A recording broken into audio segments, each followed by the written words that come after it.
Well, greetings. This is Earthman. God bless you. I hope you're doing well this day.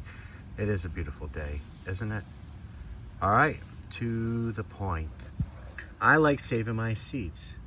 I don't like buying seeds if I can help it. And this is a benefit in so many ways. One, it saves saves money. I mean, seeds can be expensive, especially Sungold seeds.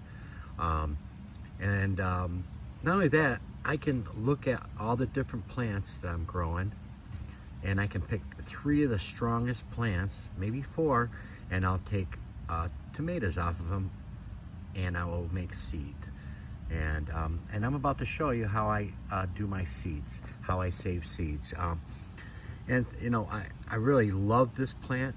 It is so, it's such a great producer. And the tomatoes are absolutely terrific. And then I got these other ones. I'm not sure what they are. I've had them for a few years. I've been saving the seeds from them, and they're real pretty, but I don't have a name for them. But these Sungolds, it's a really wonderful plant, and it grows so many, and it really grows in really hostile climates. I'm telling you, it's a tough plant. It grows fast, and it makes beautiful, lots of beautiful and delicious tasting cherry tomatoes. Very sweet. So, how do you save the seeds? Here we go. I have a cup. I marked it Sungold so I don't get it mixed up with the other seeds when I do those. And okay, I cut the top off right here. Okay, and then you just squeeze the contents into the cup. Okay, give it a little shake. I'll do it again. There it is. Boom. Give it a nice squeeze.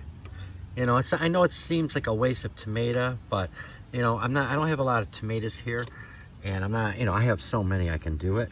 But there's the seeds. Just think, each one of those seeds has a potential of being a plant. And so you squeeze all the, cut the tops off, all right? And then you squeeze the contents of that tomato into the cup, all right? The next thing you're gonna do is put this in like a cool, dark place for about 4 or 5 days, maybe up to a week. And then what's gonna happen is like green mold, and it's gonna be a little smelly, is gonna form on the top.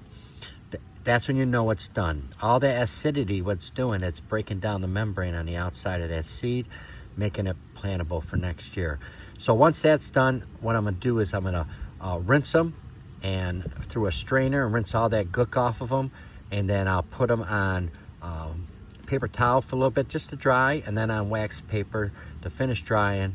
And once they're dry, I will fold them up and put them in a cool, dark place till next year, and I'll have my seeds, and I will have good seed because I know what I'm growing. I know the plants. They're great plants. They're genetically sound. I wouldn't save the seeds unless that plant was not a strong genetic plant. So there you go. I know it's a lot of going on here, a lot of blah blah, but saving your seeds, guys, it is worth it. God bless. I hope you take my advice. Save your seeds.